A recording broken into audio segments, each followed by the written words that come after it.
It took 5.5 hours, but the San Francisco Giants overcame some bad umpiring, some even worse weather, another blown save with 2 outs and 2 strikes in the ninth inning by Camilo Doval, and this group resiliently fought back and won this game, won 3 out of 4 in D.C. 5-2 road trip. Will it propel the Giants to a streak that potentially leads them to the playoffs?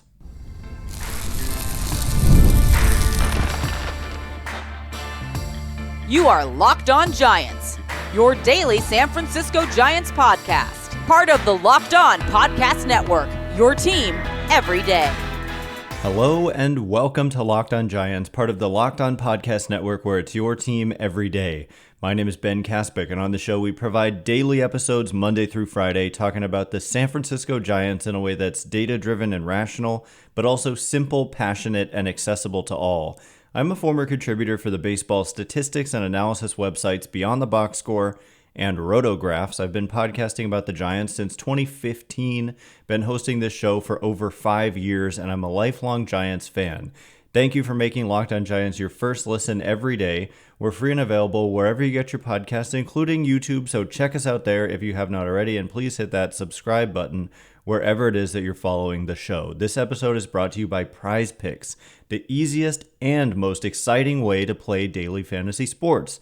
Go to prizepicks.com/lockedonmlb and use code all lowercase LOCKEDONMLB for a first deposit match up to $100. And coming up on today's show, we're going to get into this marathon win for the Giants. It was one of those games, you see a game like this, once or twice a year, pretty much every year, and you definitely want to come out on the winning side, especially with the Giants in the position that they are in, which is that they're fighting for their playoff lives. It's a little early to be saying that. It is August 9th today, but finally above 500 with this win for the first time since they were 29-28. I think their season high was 2 over 500 at 29-27, which is not necessarily reflective of their talent. I think that this year's team is kind of undoubtedly more talented than the teams of the last couple years, and at least last year they were like 14 games over 500 or something for a while.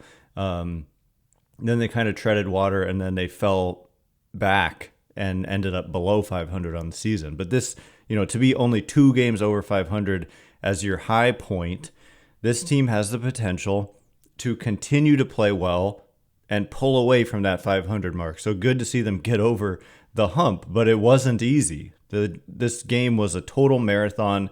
The game itself was long, about an hour longer than the average game in 2024. Plus, there were 2 hours and 2 minutes worth of rain delays. I think there was definitely 2, but I saw somebody write that there was 3 rain delays. I recall 2 rain delays. So overall, a 5-hour and 28-minute affair.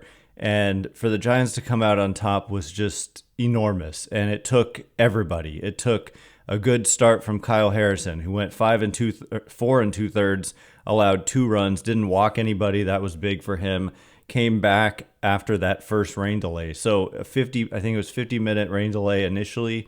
And for him to be able to come back, Bob Melvin essentially said they needed him to. And so, for him to stay loose and to give them basically, 2 separate outings in a way was huge. And the Giants, this game was tight. It was 2-2. Giants scored a run in the first. They should have had more. Mark Canha got called out on strikes with the bases loaded and a 2-2 count. Pitcher was all over the place, and then this pitch gets called a strike, and it was just absolutely nowhere near the strike zone, up and away, way out of the zone. And bases loaded, 1 out. It could change the entire game for sure. And strike 3 called. Bob Melvin gets ejected, a few batters into a 5-hour game. And anyway, they ended up scoring a run with a 2-out bases loaded walk. So that was nice. But then Kyle Harrison gave up a run in the bottom of the first. Giants picked up a run in the third. And I think that was on a Yastrzemski ground rule double, and then that was it until the ninth. So this game ended up being 2-2 going to the top of the ninth, and that's when the Giants had just a huge hit, which they had been lacking. They, we've discussed runners in scoring position. It is kind of ironic that they've hit overall, they've scored a bunch of runs on this road trip, but they didn't hit well with runners in scoring position. So that just emphasizes my point. I get it. You want to tack on those runs when you can, and in the games that the Giants lost on this road trip, which was only 2 games, and even in some wins, they were poor in situational at bats. There's just no doubt about it. But at the same time, it just proves my point that I'm always bringing up, which is that you can score without doing well with runners in scoring position. If you're hitting homers, then you can have a guy on first hit a home run. It's 2 runs and nobody was in scoring position, and yet you got 2 runs on one swing. So tell me how that means you weren't in scoring position. Anyway, in the 9th inning, this was just huge. So the situation went as follows. In the 9th, they had the Giants, the inning started out with a ground out by Patrick Bailey, but then Tyler Fitzgerald, who else, with 2 more hits and a walk, no strikeouts. That's kind of been his one issue, has been strikeouts. What an amazing story Fitzgerald has become. But he singles on a line drive to left to start things going with 1 out in the 9th. Elliot Ramos walks. I think it was a full count. Double steal, which was huge. Well, it seemed huge, but then Michael Conforto walked, so that it would have loaded the bases anyway. But then Matt Chapman struck out. So another key non-productive out in a situational at bat. Bases loaded, 1 out, fly ball gives you the lead, not ties the game, gives you the lead, but Matt Chapman struck out. And Matt Chapman's been great as of late, but he did strike out 3 times in the game yesterday. But then with 2 outs and 2 strikes, Mark Canha, who, I took a lot of comments when the Giants traded for Mark Canha that were negative. I received a lot of comments. Feels like another A.J. Pollock was a common complaint, and this, that, and the other. You can't give up a prospect for Mark Canha, whatever, and it turns out Wilmer Flores is out for the year. Canha's going to basically fill that role, I would imagine, and he's a little more versatile. But he had 4 hits in this game, and he also was, like I said, called out on strikes unfairly, so we don't know what he would have done in that first at-bat. But 2 out, 2 strike, rocket ground ball down the opposite field, right field line in the 9th inning to break the tie. It brought home 3 runs, 2 runs scored. It was ruled a double, even though I think he probably would have been held at first had they not thrown home. But and then the ball got away and into the camera well. So 3 runs scored. So a 3-run hit there. And then it looked like that was going to be enough. But then in the bottom of the 9th, Camilo Doval comes in. First batter he faces, he walks on 5 pitches. He throws a first pitch slider right down the middle for a strike. There is a pitch that's in the zone that's called a ball in this sequence. It should have been 1 and 2. Instead, it was 2 and 1. But then 2 more pitches way out of the zone. It's not even registering on my screen here to see where that 5th pitch was. So, a leadoff walk when you have a 3-run lead. I get it. The elements were bad. It was raining. But Camilo Doval, it's just been an ongoing problem for him commanding the baseball. And I've been saying for a while now, initially I was defending Camilo Doval continuing to be the closer, but I think it's about a month past time to make a change there. I'm not saying, I've heard people say option him to the minors. I don't understand why you would do that. Like, he's certainly one of your best 8 relievers, I think. But just walks there's just been too many walks. And so to walk the leadoff hitter there in the 9th, in the bottom of the 9th when you have a 3-run lead, was a bad omen. But then they did get a ground out of James Wood, who's a very talented young player, very talented, but then another walk. And this one on 7 pitches. So he did get he went 3-0 though. He fell behind 3-0 to Blankenhorn. And again, you have a 3-run lead. So even if this guy homers, you still have a lead. So it's inexcusable to walk him in that situation. And then they got, though, a line out to right field. And so the Nationals were down to their last out, down to their last strike. The pitch by pitch shows us that Doval was ahead 1-2 in the count. And he threw a cutter at the top of the zone. They call it a cutter. It's really more like a 4-seam fastball way up at the top of the zone. And it wasn't hit particularly hard, but it was hit in a perfect spot down the line for a 3-run homer to tie the game. So you can live with the homer. You can't live with the 2 walks when you have the 3-run lead. It wasn't like the ball was crushed, but those 2 runners that tied the game, or that brought in 2 of the 3 runs, were gifted to the Nationals when you have a 3-run lead. Inexcusable. So we'll get into, do the Giants need to make a change? You know what my opinion is, and what would that change look like? And where does this win ultimately leave the Giants? How did they come around to win this game? Because it got real interesting again in the 10th. All of that coming up in just a minute, and before we get into it.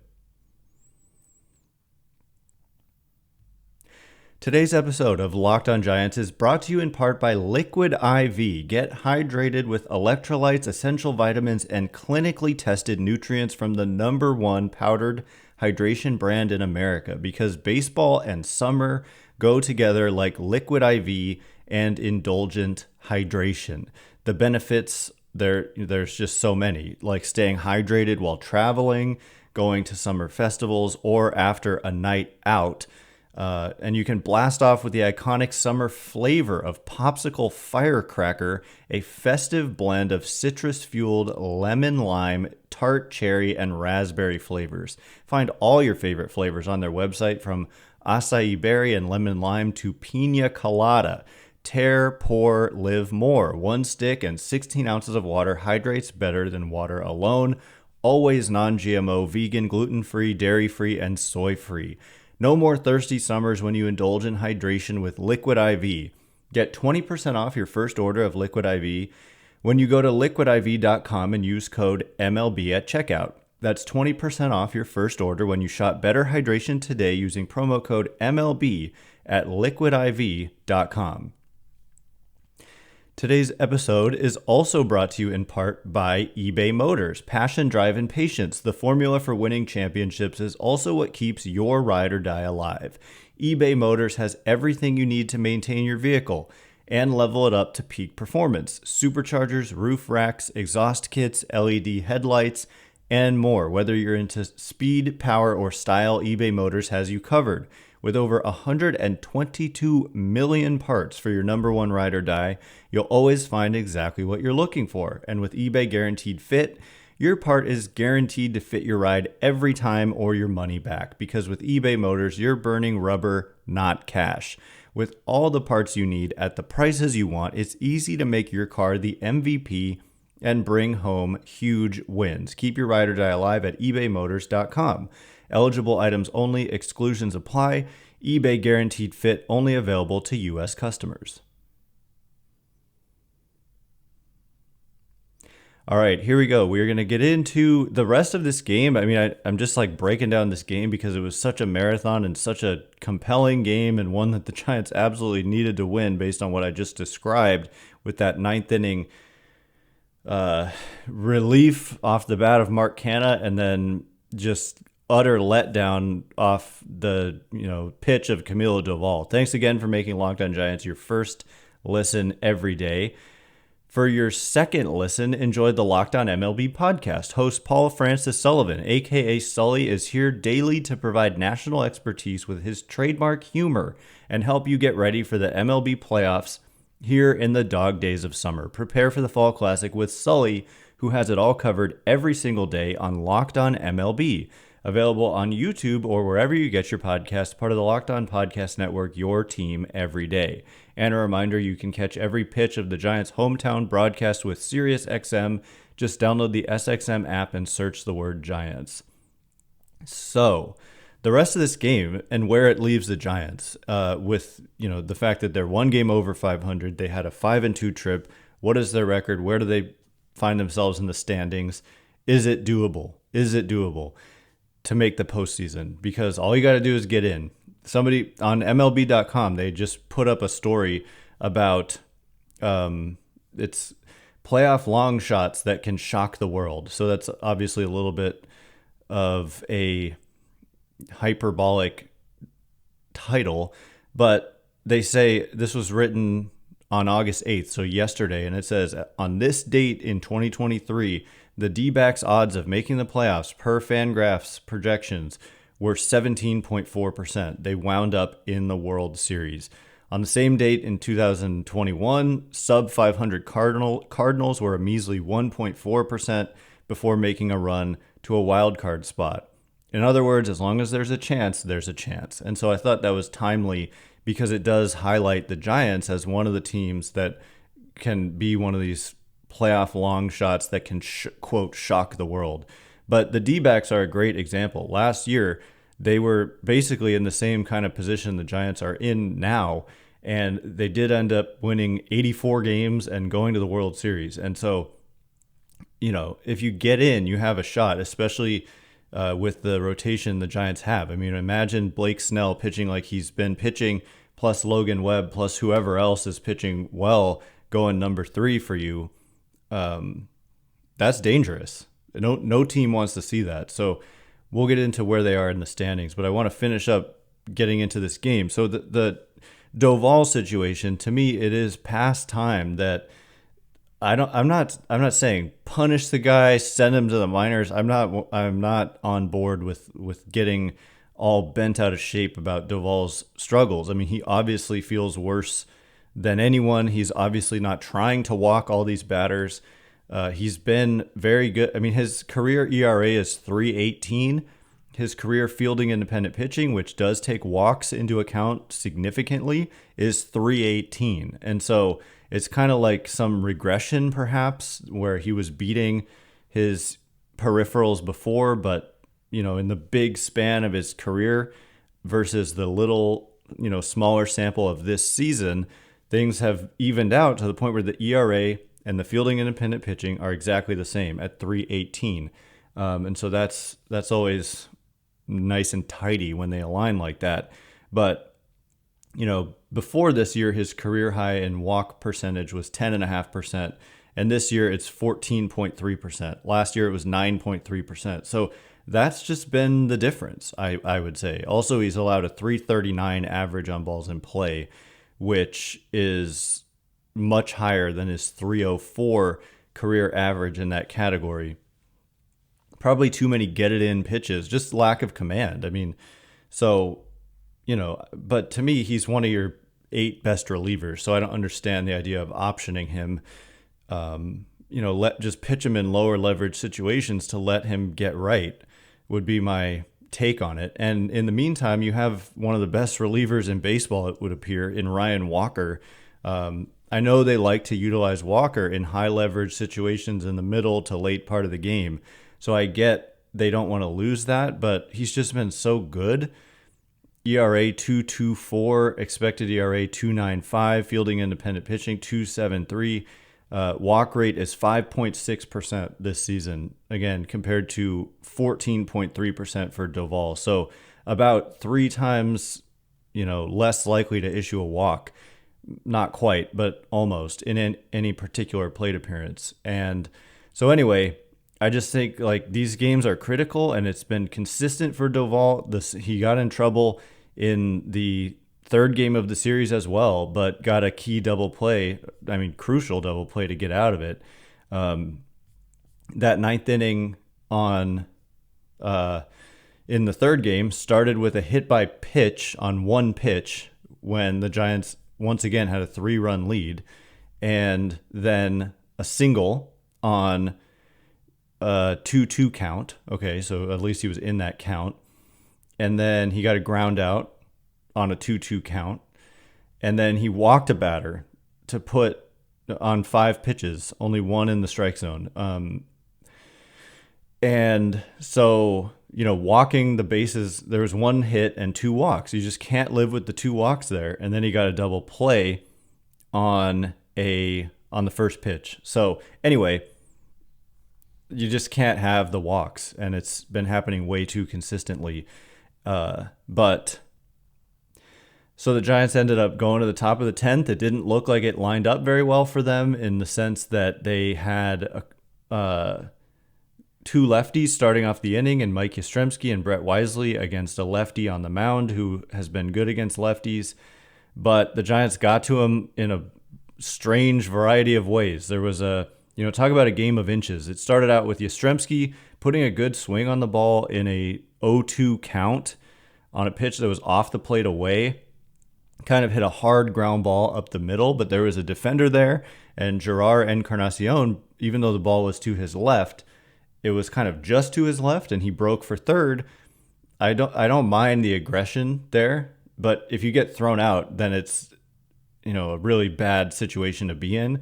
But he's so huge, like he's such a big-bodied player that you can see from a certain camera angle that I think it was C.J. Abrams, the shortstop, felt like he had to throw around the runner. And that led to a wide throw, which led to Encarnacion being safe at third. So it's first and third, nobody out. And then Brett Wisely had a beautiful bunt single, a drag bunt that got past the pitcher. It was just perfectly executed.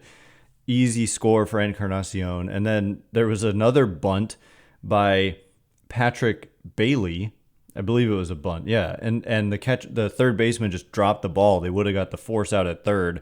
But then two straight strikeouts with the bases loaded and nobody out. So again, the situational hitting thing, a pop out is essentially a strikeout. It's like the same kind of outcome. Nobody can advance, and they are almost always caught. And so a pop out with the bases loaded and nobody out by Fitzgerald, and then Ramos chases a pitch way out of the zone in a full count with the bases loaded. Would have been easily ball 4. It was a good foot plus outside. He swung and missed. But then Michael Conforto in a 1-1 count gets totally jammed, pitch off the plate inside, and hits it the other way for a 2-run single, which was just enormous. And then after that, Matt Chapman in an 0-2 count hits a single up the middle to bring in another run. So the Giants led 9-5, and that would be the final score. Taylor Rogers with a 1-2-3 bottom of the 10th. So just a huge win for the Giants, and not easy whatsoever. But just they battled. That was a word that kind of got said over and over in interviews in the clubhouse after the game by Bob Melvin and Michael Conforto and Mark Canha and others. Just they battled, and I'm sure it was a long but happy but tired flight back home. No days off here. They come right into this homestand and play the Tigers tonight. So coming up in just a minute, we will get into where the Giants are in the standings, what are their playoff odds according to Fangraphs, and what's coming up on the schedule. And we'll get into all of that in just a minute. And before we do, today's episode of Locked On Giants is brought to you in part by Prize Picks. Prize Picks is America's #1 daily fantasy sports app with over 5 million active members, myself included. It's the easiest and most exciting way to play daily fantasy sports. Unlike other apps on Prize Picks, it's just you against the numbers. All you do is pick more or less on 2 to 6 player stat projections and watch the winnings roll in. If you're looking for promotions, Prize Picks has you covered every week, from lowering select players' stat projections on Tuesdays to help your lineup hit, or getting your entry fees back if you have a losing lineup on Fridays. Prize Picks is available in more than 30 states across the country, including California. You can see here, if you're on YouTube, I've got my entry in for today. I've got more than 1.5 walks allowed for Robbie Ray. Robbie Ray is a guy who has command issues, and 2 walks allowed. I'll take that. And then more than half a strikeout for Javier Baez. Robbie Ray is also a strikeout pitcher, and Javier Baez is a strikeout hitter. And so that's my pick for today. $50 pays $112.50. So download the Prize Picks app today and use code all lowercase LOCKEDONMLB for a first deposit match up to $100. That's code all lowercase LOCKEDONMLB on Prize Picks for a deposit match up to $100. Pick more, pick less. It's that easy. All right, as promised, we are going to get into the where the Giants are in the standings, and then what's coming up on the schedule here with the Tigers coming into town. No days off. Giants go right back into playing. So this was a not long. I mean, it was kind of long with a 4-game series and rain delays in the final game road trip, but things just keep on going for the Giants. Thanks again for making Locked On Giants your first listen every day. Everydayers, on Monday, we will be breaking down what is a 3-game series against the Tigers. And Tigers are a scrappy bunch. And coming up tonight, it's going to be Robbie Ray on the mound for the Giants, TBD for the Tigers, and then Logan Webb for the Giants on Saturday, and then Hayden Birdsong on Sunday. So you got to win your starts, your games that you're supposed to win, and Robbie Ray against a probably opener, and Logan Webb against an opener, and you're not going to face Tarek Skubal, who's really good and possibly going to win the Cy Young. Anyway, we'll be breaking down this whole series on Monday. Can the Giants pull away from that 500 mark and win a series against a scrappy team? So, where does this leave the Giants? Like I said, they're 1 game over 500. They are 59-58 in the West. I mean, it's worth pointing out, even if it doesn't necessarily apply to the Giants, the Padres are only 2.5 back of the Dodgers, and the Diamondbacks are only 3.5 back of the Dodgers. So the Dodgers are not running away with this division by any means. In fact, that is the closest of any division in the National League, and really only, it's the closest race by far of any division in the National League. Go figure. You wouldn't have guessed that coming into the year. That's baseball. Giants are 8 games back of the Dodgers, so they're theoretically kind of still in that race, but you'd have to pass 3 teams, so that's unlikely because of how much ground they'd have to also make up. It's different in the wild card, is what I'm saying. It's different in the wild card because in the wild card, the Giants find themselves only 3 games back. And I said I didn't think there would be much of an issue passing the Pirates, and suddenly you look up and the Giants are 1.5 ahead of the Pirates in the standings. They're 2 games ahead of the Cubs and the Reds, and they're 6.5 ahead of the Nationals. So they've kind of put some teams in the rearview mirror. They're just half a game behind the St. Louis Cardinals. So as of today, Cardinals play the Royals, who are having a nice season. Giants could, with a win and a Cardinals loss, they could pass another team and potentially be just 2 games out of a playoff spot at the end of the day today. So that's just how things can change, or you could be 4 back. So we're getting to that point where you're starting to look at these things closely. Significantly, the Braves fell out of a playoff position for the first time in over 2 years. So they've lost 5 in a row, and they're coming to town after the Tigers. So that is going to be a chance for the Giants to potentially do some damage against a team that they're chasing, essentially, in this race. The Mets are now that 3rd wildcard team, and they are in Seattle. Diamondbacks are that 2nd wildcard team. They are playing the Phillies. The Padres are the 1st wildcard team. They're at Miami, and they just are on an absolute tear right now at 12 games over 500. D-backs 10 over 500, Mets 7 over 500. So the Giants, they've got to keep it going. Like they're not there yet. And some of these teams are pulling away. So 84 wins is probably not going to be enough like it was last year to slip into the playoffs. And what's to come is that they've got this 3-game series against the Tigers. And the Tigers, it's a lucky thing that you're going to miss Tarek Skubal for sure. But the Tigers overall on the season are 55-61, and they gave the Giants trouble last year. Just yesterday, I was following their game. They were going for, I think, a sweep against Seattle.